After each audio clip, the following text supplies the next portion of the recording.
이곳은 가장 편안한 곳 책틈입니다. 오늘은 베스트셀러 반열에 올라있는 소설 중에 한 권, 세상의 마지막 기차역을 소개하겠습니다. 이 책은 사는 동안에 한 번쯤 좌절을 겪고 목 놓아 울어본 경험이 있거나 혹은 사랑하는 사람을 먼저 떠나보내야 했거나 또는 이번 생이 너무 고달프고 괴롭다고 느끼는 분들과 함께하고 싶습니다.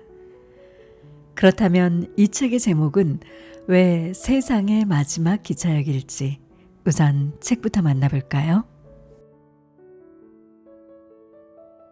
가마쿠라시의 봄내음을 머금은 바람이 불어오던 그날, 급행열차 한 대가 선로를 벗어났다. 도인철도 가마쿠라선 상행열차였다.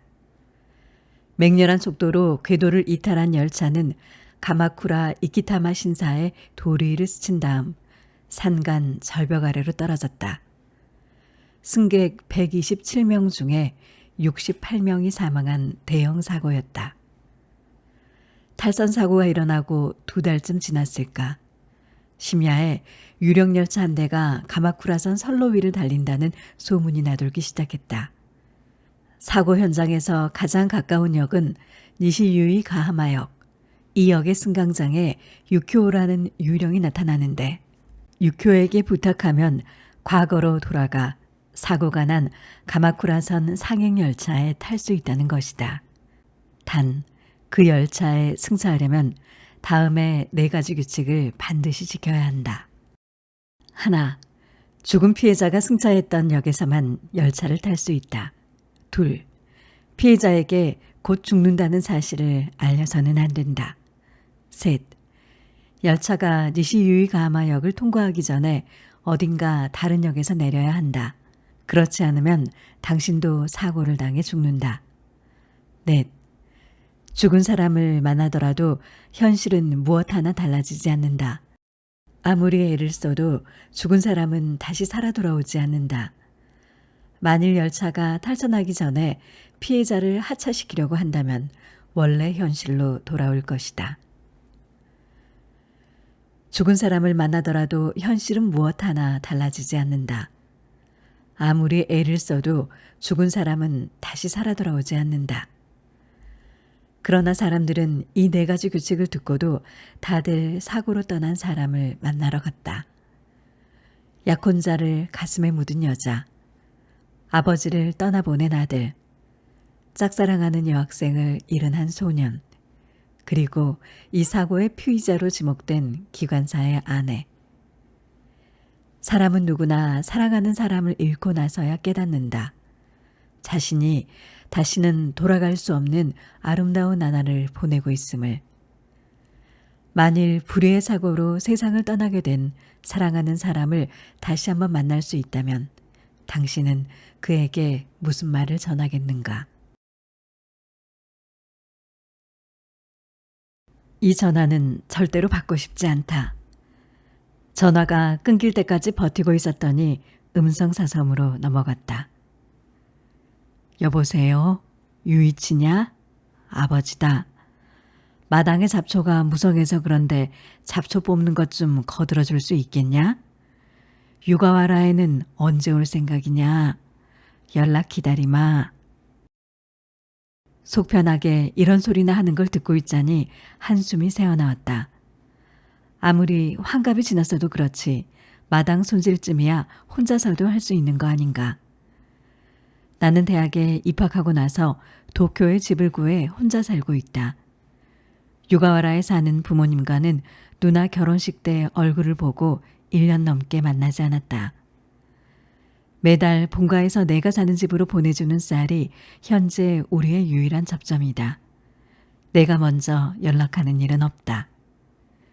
나는 옛날부터 동네의 작은 공무점에서 일하는 아버지를 경멸했다. 공사장 인부였던 아버지는 사시사철 때 묻은 작업복을 입고 일했다. 학부모 참관 수업에 올 때도 더러운 작업복 차림이었다.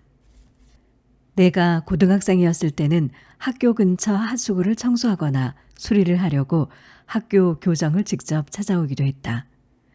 학교 친구들이 아버지를 힐끔거리는 게 싫어서 모르는 사람인 척 한 적도 있다.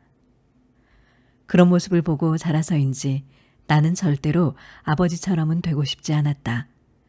그래서 마음을 굳게 먹고 아버지를 반면교사 삼아 죽기 살기로 공부해 도쿄의 유명 사립대학에 입학했다.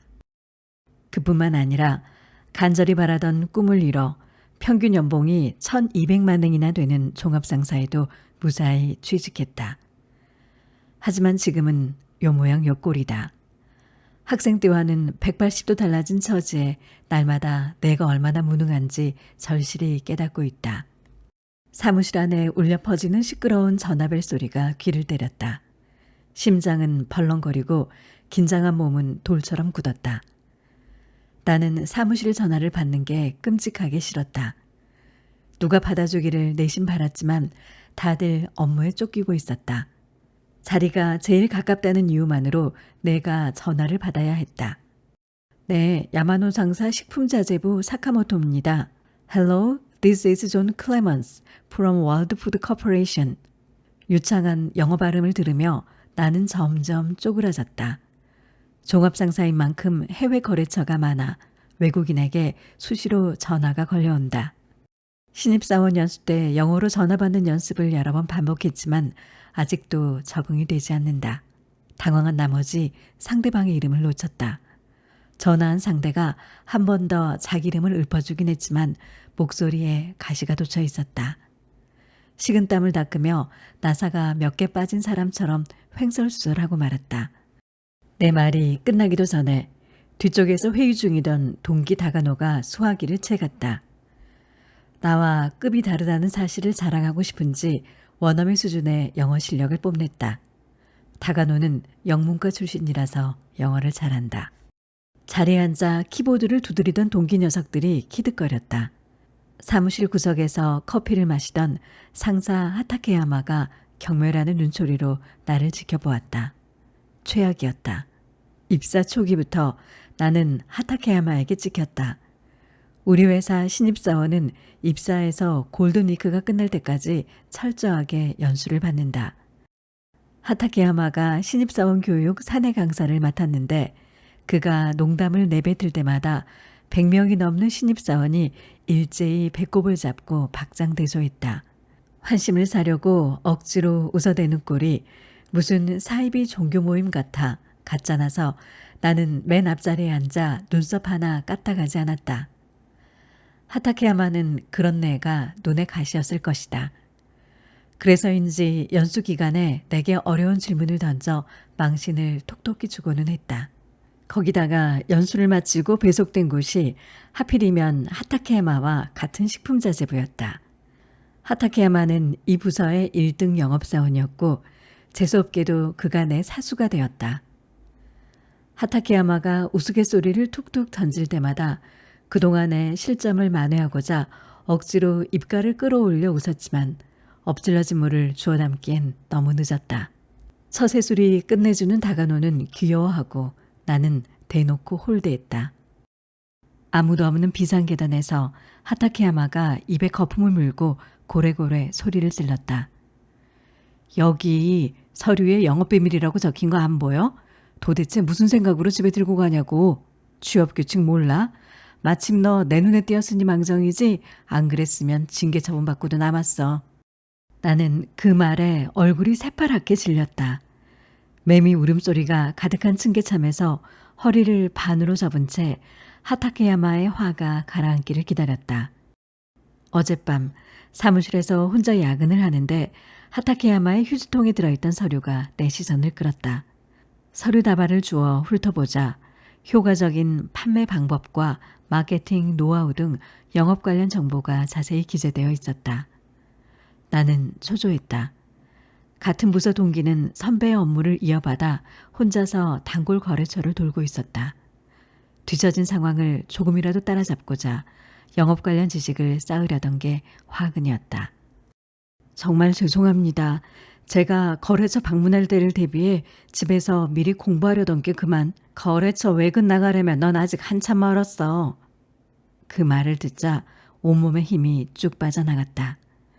그렇게 공부가 하고 싶으면 집에 가져가지 말고 회사에서 할 것이지. 지당한 말씀이긴 하나 그럴 수는 없었다.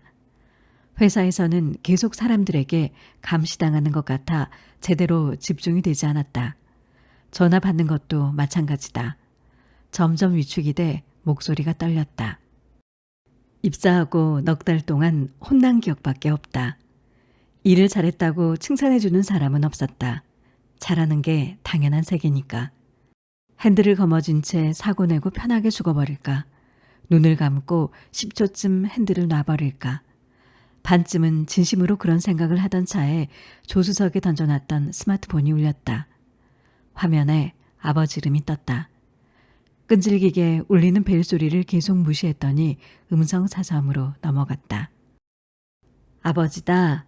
컴퓨터를 새로 샀는데 내가 사용법을 잘 몰라서 말이야. 이번 휴가 때 집에 와서 좀 가르쳐 줄래?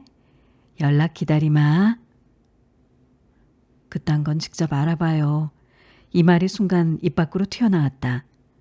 아버지는 요즘도 피처폰을 쓴다. 기계와 거리가 먼 데다 경영자로서의 능력도 전혀 없다. 그런 무능한 유전자를 이어받아 내가 일을 못하는 게 아닌지 아버지가 원망스러웠다. 하타케야마는 뭐가 못마땅한지 얼굴을 팍 구긴 채 바닥에 놓인 간판을 발로 쓱 밀쳤다. 내일 전시회장에 걸려고 폼포드에 시트를 덧대 만든 간판이었다. 그런데 가로로 긴 직사각형의 중앙이 움푹 패여 있었다. 폼포드가 갈라지면서 글자가 적힌 시트도 쭈글쭈글해졌다. 이거 네가 그랬지? 하타케야마가 내게 눈을 부라렸다. 아니에요.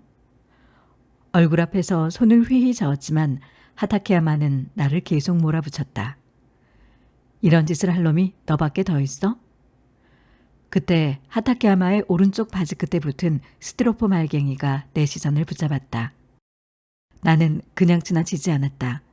억울하게 쓴 누명을 참을 수가 없어 용기를 내 어렵사리 입을 열었다. 하타케야마 선배님이 그런 거 아닙니까? 내가 그랬다 쳐. 그럼 어쩔 건데? 하타케야마가 태도를 바꾸어 차갑게 말했다.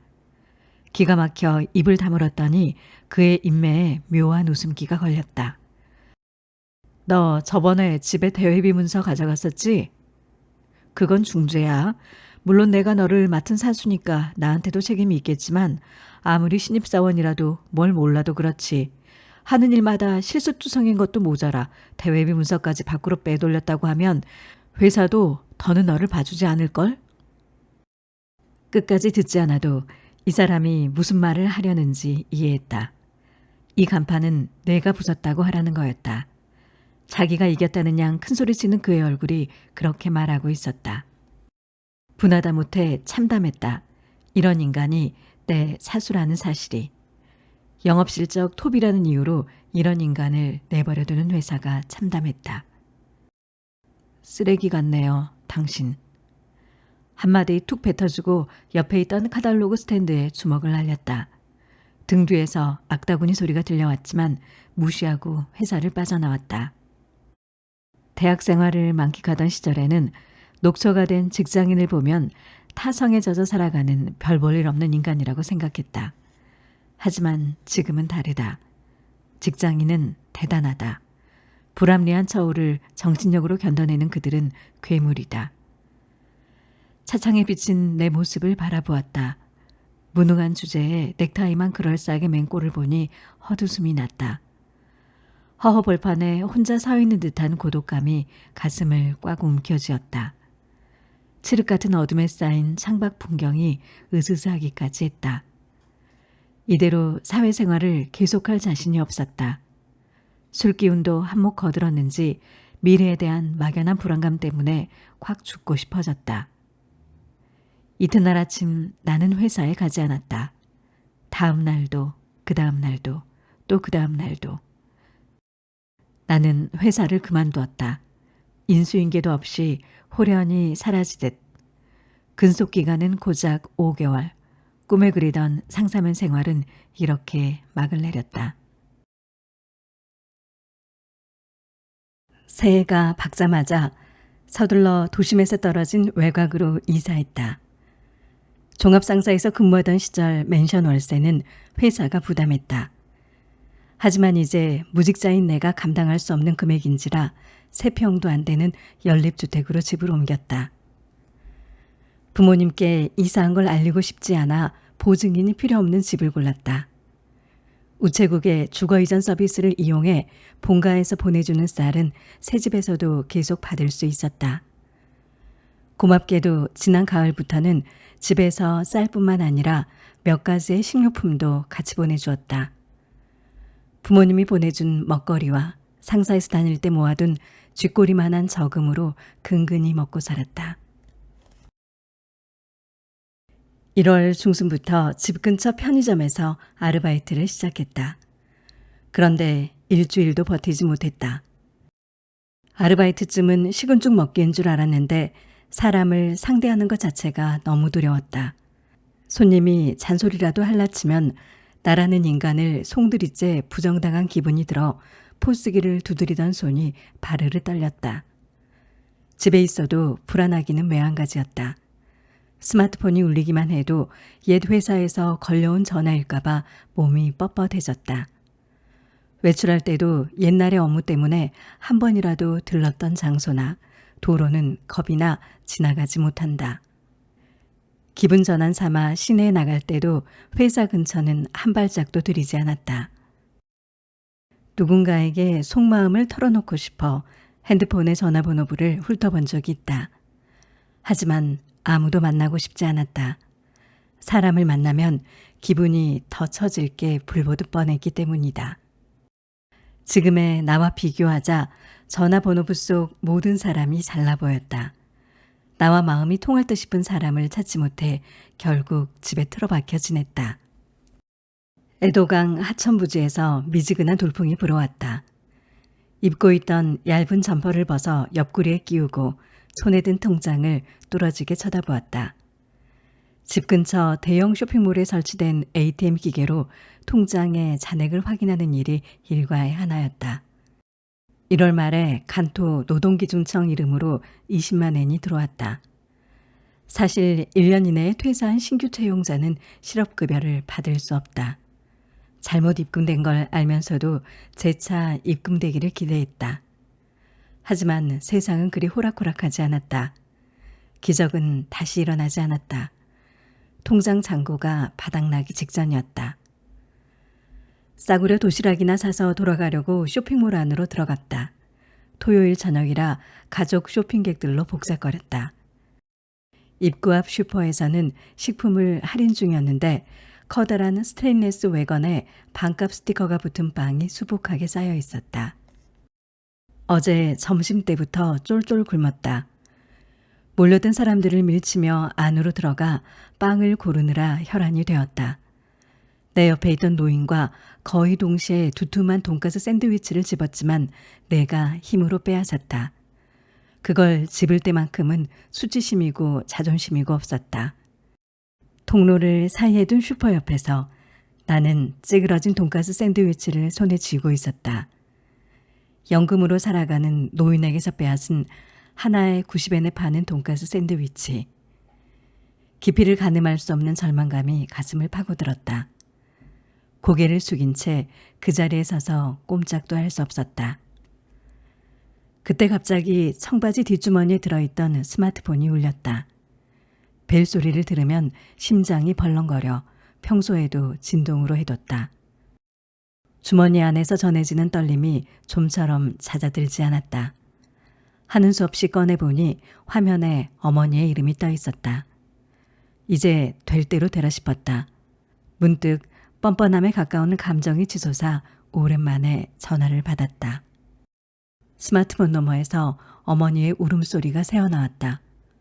무슨 일이에요, 어머니? 아버지가 돌아가셨어. 오늘 아침에 탈선 사고로 아버지가 돌아가셨다고. 아버지의 49제를 올리고 도쿄로 돌아왔다. 사고에 뒤치다거리는 누나가 맡았다. 나는 이때까지도 회사를 관둔 사실을 가족에게 숨겨왔다. 아버지의 장례식이 끝나자 회사 일이 바쁘다는 핑계를 대고 서둘러 도쿄로 올라왔다. 5월의 어느 날 나는 남아도는 시간을 주체할 수 없어 유가와라에 왔다. 사방이 산으로 둘러싸인 온천 마을은 어릴 때 보았던 모습 그대로였다. 어린 시절을 추억하듯 그때 놀던 장소를 돌아다녔다. 본가로 가려고 곁길로 들어섰다가 집으로 돌아가는 초등학생들과 마주쳤다. 너네 유령열차 이야기 들었어? 몰라, 무슨 소리야? 얼마 전에 가마쿠라에서 탈선 사고가 일어났잖아. 밤중에 니슈이가마 역에 가면 그때 사고 난 열차가 달리고 있대. 거짓말. 아이들은 천진난만해서 좋다. 나도 자만할 때는 순진하게도 저런 초자연적인 현상을 믿었다. 즐겁게 제잘되는 초등학생들을 부러워하며 나도 그때로 돌아가고 싶다고 생각했다. 유가와라에서 초등학생들에게 들었던 말을 되새기며 열려있던 니시 유기마역의 개찰구로 들어섰다. 초등학생 사이에 오가던 대화는 인터넷에서도 화제였다. 소문을 곧이곧대로 믿는 건 아니지만 어떻게 해서라도 아버지를 한 번 더 만나고 싶었다. 믿음보다 간절함이 더 컸다. 까만 어둠 속 승강장에는 사람 그림자도 얼씬하지 않았다. 벤치에 앉아 잠시 기다렸지만 아무 일도 일어나지 않았다. 뭐라도 마시려고 자판기로 걸음을 뗀 순간이었다. 한 정거장선인 지가사키 카이칸 역 쪽에서 아니 어렴풋이 비치는 열차가 선로 위를 달려왔다. 브레이크 소리를 내며 열차는 승강장에 멈춰섰다. 나는 마른 침을 삼켰다. 문이 열리자 손잡이를 붙잡고 있던 여고생이 덩치가 작은 남학생에게 말했다. 난 괜찮으니까 빨리 가. 차마 발길을 떼지 못하는 남학생을 열차 밖으로 밀어냈다. 개찰구로 향하던 남학생이 나를 보고 가볍게 눈인사하며 지나갔다. 개찰구로 향하던 남학생이 나를 보고 가볍게 눈인사를 하며 지나갔다. 스쳐 지나가던 그는 울어서 눈이 퉁퉁 부었는데도 그 얼굴에는 뭔가 만족스러운 미소가 번져 있었다. 당신도 유령열차 타고 싶어? 사라진 남학생과 교대하듯 세일러복을 입은 여자가 승강장 안쪽에서 내게로 걸어왔다. 너 유령이야? 잘 부탁해. 그녀는 무람없이 반말로 인사를 건넨 다음 익숙하게 다음 말을 이어갔다. 방금 지나간 그 열차가 지난 3월에 탈선 사고가 났던 그 열차라는 것. 사고로 인해 마음에 맺힌 게 있는 사람 눈에만 보이는 열차로 이 열차를 타면 죽은 사람과 다시 한번 만날 수 있다는 말도 했다. 다만 그녀는 강조하듯 그렇게 운을 뗀 다음 유령 열차에 오르는 데 필요한 4가지 규칙을 늘어놓았다. 하나, 죽은 피해자가 승차했던 역에서만 열차를 탈 수 있다. 둘, 피해자에게 곧 죽는다는 사실을 알려서는 안 된다. 셋, 열차가 니시유이 가하마역을 통과하기 전에 어딘가 다른 역에서 내려야 한다. 그렇지 않으면 당신도 사고를 당해 죽는다. 넷, 죽은 사람을 만나더라도 현실은 무엇 하나 달라지지 않는다. 아무리 애를 써도 죽은 사람은 다시 살아 돌아오지 않는다. 만일 열차가 탈선하기 전에 피해자를 하차시키려고 한다면 원래 현실로 돌아올 것이다. 나는 마음을 굳혔다. 돌아가신 아버지가 다시 살아 돌아오지 않아도 괜찮다.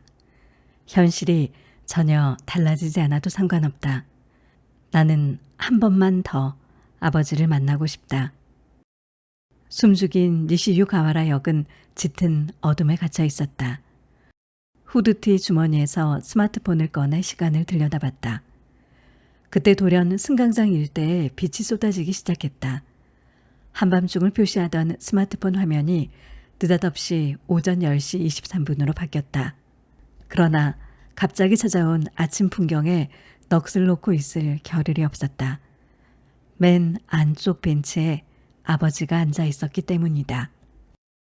아버지는 오래전부터 써왔던 낡아빠진 수첩을 펼친 채 뭐라고 끼적이고 있었다. 거리를 좁히려는 찰나 선로 저편에서 반투명한 열차가 다가왔다. 검은 차체는 속도를 떨어뜨려 조용히 멈췄다.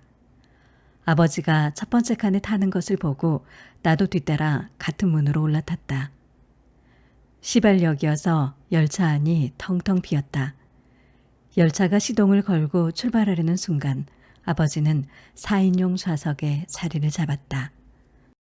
앞으로 니시위 가하마역까지 1시간도 남지 않았다. 초조한 마음을 진정시키고 통로 쪽에 앉은 아버지 옆에 가서 섰다. 아버지.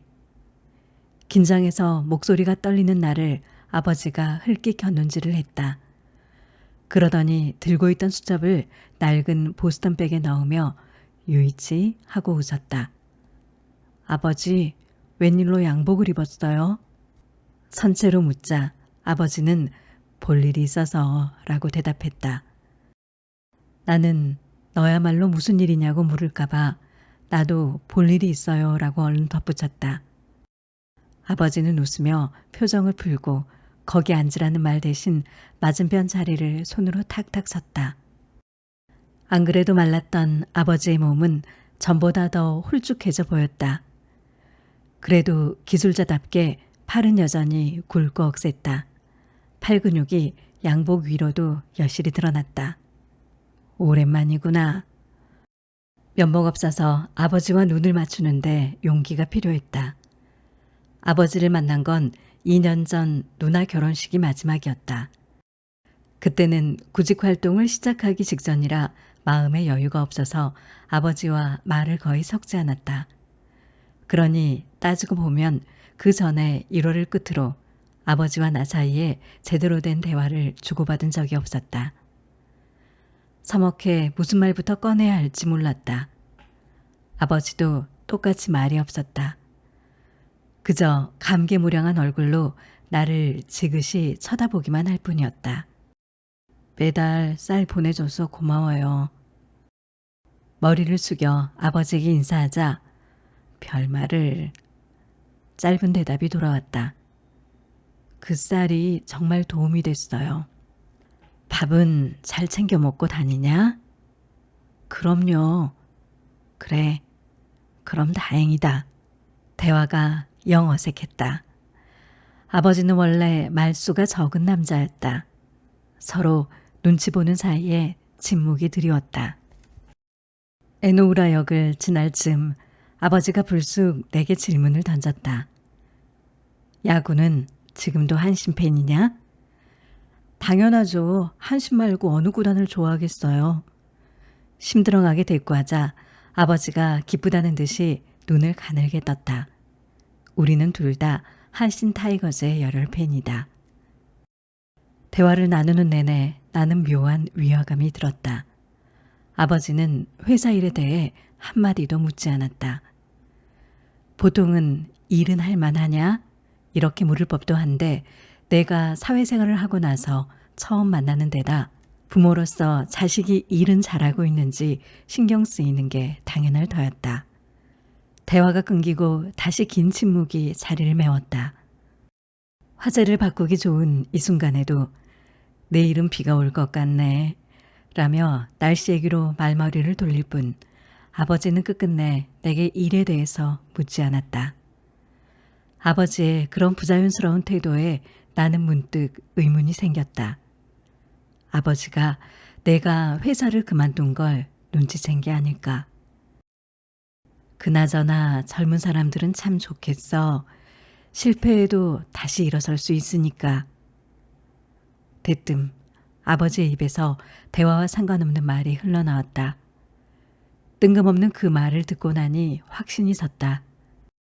아버지는 내가 회사를 관둔 사실을 알고 있다. 내게 마음을 써주느라 일 얘기를 입에 올리지 않았던 것뿐이다. 대학에 들어갔을 때 나는 부모님 앞에서 호기롭게 말했었다. 난 이 다음에 꼭 성공할 거예요. 대기업에 들어가 사장 자리까지 오를 거니까 두고 보세요. 이렇게 말했던 내가 이 꼴이 된 걸 알았다면 보통은 그럴 줄 알았다. 뜻대로 안 되는 게 세상 일이다. 이렇게 한바탕 설교를 퍼부을 만도 하다. 하지만 내 눈앞에 앉은 아버지는 잔소리 한마디 하지 않았다. 내가 회사에 들어가고 나서도 아버지는 수시로 부재중 메시지를 남겼다.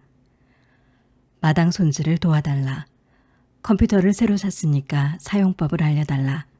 프로야구 일본 시리즈 입장권이 생겼으니 같이 보러 가자. 늘 말이 많았다. 지금 생각해보면 그건 전부 나와 만나 대화하려고 만들어낸 핑계였다. 아버지, 나도 모르게 입술이 벌어졌다. 여태 아버지한테 효도를 못했어요. 이 말을 내뱉고 나니 아버지의 얼굴을 똑바로 볼 수가 없었다. 미안해서 가슴이 찢어질 것 같은데 아버지는 나를 뚫어져라 바라보며 말했다. 효도 못해서 미안해하는 마음만으로 충분하다. 힘주어 말하는 아버지의 양쪽 입꼬리가 미세하게 움찔거렸다. 고개를 떨군 내 시선 끝자락이 아버지의 거친 손에 닿았다. 주름진 굵은 손마디에는 굳은 살이 박혔고 손톱 밑에는 때가 끼어 있었다. 아버지의 양손은 한 기술자가 최선을 다해 일해왔음을 보여주는 증거였다. 그 손으로 내게 책가방을 사주었다. 그 손으로 나를 대학에 보내주었다. 거무에 대한 그 손으로 나를 지금껏 키워주었다.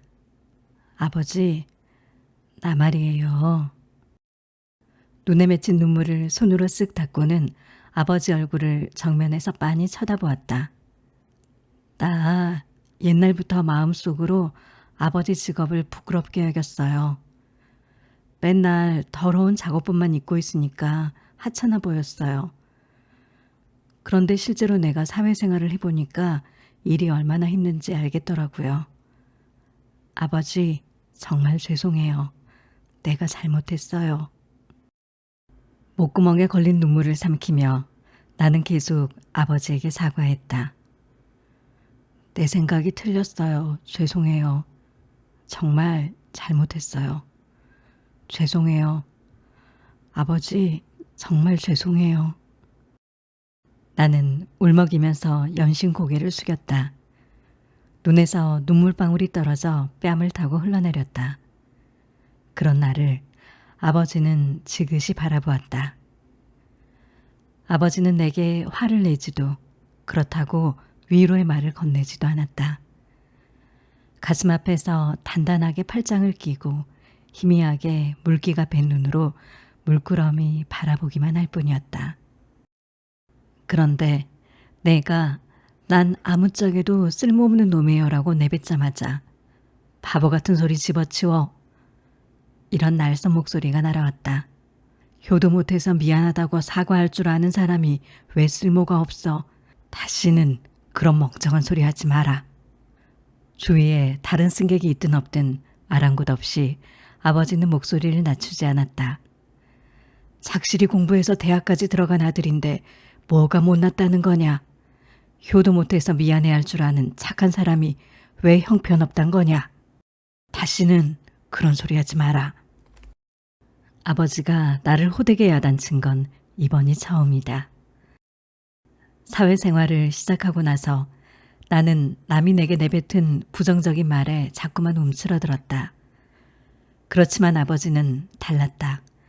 나를 꾸짖는 아버지의 목소리에는 아들인 나를 아끼고 사랑하는 마음이 담겨 있었다. 더욱이 넌 나약하지 않다. 진짜 약해 빠진 사람은 남 앞에서 자신의 부족함을 드러내지 못하는 법이거든. 넌 강한 사람이다. 얼굴이 눈물로 뒤범벅되었다. 흐릿해진 시야 너머로 아버지의 다음 말이 이어졌다. 유이치, 어릴 적에 나랑 같이 자전거 연습했던 거 기억나냐? 넌 요령이 있는 편이 아니어서 뭘 하든 남들보다 시간이 오래 걸렸다. 그렇지만 첫 단추만 끼우고 나면 다른 사람의 갑절로 성과를 내고는 했지. 자전거도 마찬가지였고. 올라타는 데까지 시간은 걸렸다만 넌 그때도 포기하지 않았다. 넘어지고 또 넘어져도 다시 일어났지. 넌 할 수 있다. 너라면 할 수 있어. 너라면 꼭 할 수 있고 말고. 막힘없는 아버지의 말에는 한치의 망설임도 섞여 있지 않았다. 압도적이고 강렬한 기운을 내게 불어넣어 준 덕분에 온몸에 힘이 솟아났다. 열차는 어느덧 고이소역을 통과하고 있었다. 아버지, 나한테는 어떤 일이 맞을까요? 호흡을 가다듬고 물었다. 그야 실제로 일을 해보지 않으면 알 수 없지만 한 가지만 말하자면 남에게 고맙다는 말을 듣고 네가 기쁨을 느끼는 일을 하면 좋겠구나. 그게 일하는 보람이거든. 그러려면 사람을 많이 만나야 해. 사람을 꺼리면 안 된다. 삶에서 해답을 가르쳐 주는 건 언제나 사람이거든. 컴퓨터나 로봇이 아니라 모든 걸 가르쳐 주는 건 사람이다. 그러니 용기를 내서 사람을 만나봐라. 사람들과 대화도 많이 하고. 지금까지 아버지와 얼굴을 마주하고 이런 이야기를 나눈 적이 없었다. 아버지와 좀 더 대화하고 싶다. 더 많은 가르침을 얻고 싶다. 하지만 남은 시간이 얼마 없었다. 열차에 오른 지 벌써 40분이 지났다. 지가사키 해안이 가까워지자 열차가 속력을 점점 늦추기 시작했다. 곧 아버지와 헤어진다 생각하니 입술이 파르르 떨렸다. 이제 그만하고 가봐라. 아버지가 달래는 말투로 지시했다. 내가 자리에서 일어날 기미를 보이지 않자 아버지는 내 팔을 잡고 이제 그만 가라니까 억지로 일으켜 세웠다.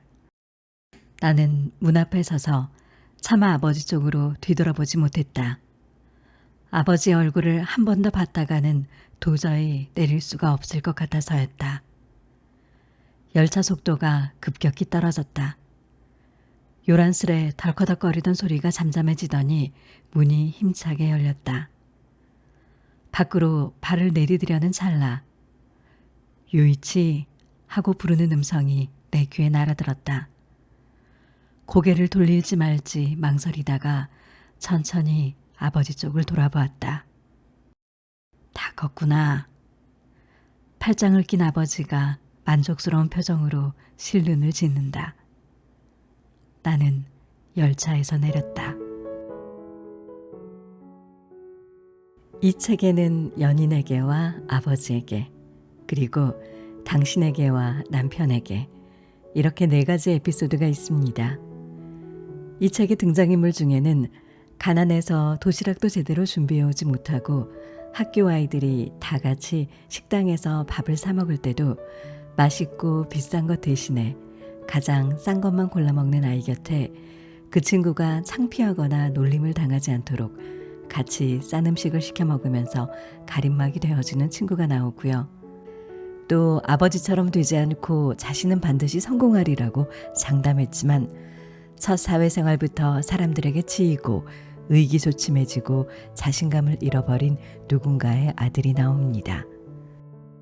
그리고 3부에서는 자신도 대학 입학금을 벌기 위해 아르바이트를 하는 형편이지만 비 오는 날 우산 없이 혼자 서 있는 부모 없는 아이에게 우산을 씌워주고 자신의 동생을 위해 맘먹고 샀을 것 같은 도너츠 봉지를 더 가난한 그 아이에게 건네주는 여고생이 나옵니다. 마지막 4화에서는 직장에 출근할 때마다 말없이 눈빛으로 서로를 격려하고 의지하는 부부가 등장합니다. 저는 오늘 그 중에서 제2화 아버지에게 일부분을 같이 읽었습니다. 2화의 전문을 다 읽지는 않았고요. 소설의 흐름에서 중요하다 싶게 생각되는 부분만을 일부 읽어드렸기 때문에 전문이 궁금한 분들은 책으로 다시 만나보셔도 좋을 것 같습니다. 이 소설의 2번째 에피소드에서 아들은 변변찮은 직업을 가진 아버지를 부끄럽고 하찮게 여기고 살아왔습니다.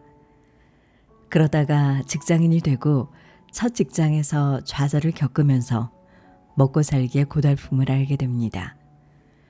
그리고 아버지가 사고로 돌아가신 뒤에야 아버지가 직장 동료와 주변 사람들에게 얼마나 인정받는 사람이었고 모두에게 고마운 존재였는지를 깨닫게 됩니다. 아들은 지금이라도 불효를 사죄하고 평생을 후회하지 않고 살기 위해 그 열차에 오르게 됩니다. 사랑하는 사람을 잃어본 사람이라면 아들의 사무치게 애타는 마음에 더 공감할 것 같습니다. 누구나 가지고 있는 간절한 바람, 한 번만 더 손이라도 잡아보고 눈이라도 마주치고 싶은 마음, 그 간절한 바람이 이 소설을 이끌어가고 있습니다. 타임리프를 통해 사고가 일어난 날로 되돌아가서 열차에 오르게 된 사람들은 사랑하는 사람을 향해 저마다의 방식으로 마지막 인사를 건넵니다. 마지막인 그 만남이 마치 평범했던 날 중에 하루인 것처럼 일상적인 이야기를 나누기도 하고 자신의 잘못을 뉘우치며 용서를 구하기도 하고 또 사랑했던 마음을 고백하고 말없이 서로가 알아챌 수 있는 눈빛과 손짓만을 보내기도 합니다. 그리고 사고를 당하고 떠나야만 하는 사람들은 남아있게 될 사람들에게 마지막 말을 건네는데요. 그 말들은 우리 모두를 위한 말들이기도 합니다. 절망하지 말고 끝까지 살아서 행복해달라는 말. 너는 충분히 멋진 사람이라는 말. 그리고 그 말조차 할 수 없는 이는 눈빛으로 대신합니다. 그렇게 떠나는 사람들은 남겨진 사람들을 위해 그들의 슬픔을 치유하고 살아갈 힘을 갖게 해줍니다. 이렇게 생전에 하지 못했던 말과 마음을 전하고 난 뒤 그들은 세상의 마지막 기차역에서 이별을 합니다. 그리고 사고 희생자들을 떠나보낸 사람들은 현실을 살아낼 용기와 희망을 얻고 다시 일상으로 돌아옵니다. 4개의 에피소드가 이어지는 동안에 그들이 서로에게 건네는 위로와 사랑의 말들은 우리가 해야 할 말이고 하고 싶었던 말이기도 합니다.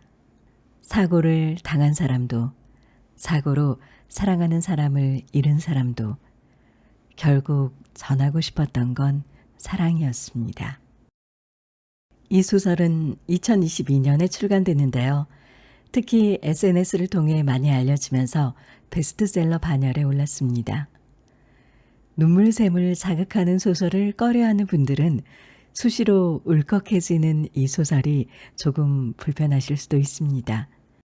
하지만 이 소설이 가진 장점은 불의의 열차 사고로 사랑하는 사람을 잃은 연인, 아버지를 잃은 아들, 그리고 짝사랑만 하다가 고백도 하지 못한 소년, 또 일하러 갔다가 돌아오지 못한 남편에게 그들이 꼭 하고 싶었던 말들을 읽으면서 우리가 평소에 차마 하지 못했던 말들을 꺼낼 용기를 얻을 수 있습니다.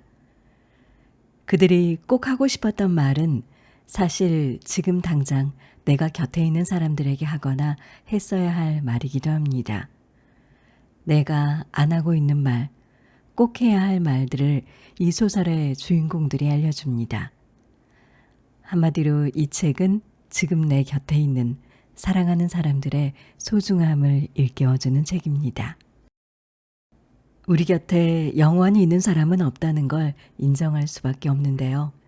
이 소설의 주인공들도 기차 사고가 일어날 줄은 꿈에도 모른 채 평소와 다름없이 출근하고 등교하고 누군가를 만나러 가는 중이었습니다. 불시에 사랑하는 사람을 한순간에 잃고 참담하고 비통하게 하루하루를 살아가고 있는 사람들에게 이 소설처럼 유령 기차 같은 것이 실제로 있었다면 싶은 생각이 들기도 합니다. 먼저 떠나보낸 가족이나 연인을 진정으로 그리워하면 유령이 보이고 기차가 보이고 그리고 마지막으로 딱 한 번 다시 만날 수 있는 기회를 얻게 된다면 무슨 말을 전해야 할까요? 이 책은 사실 후반부로 갈수록 더 긴장감 있게 읽히는 편입니다.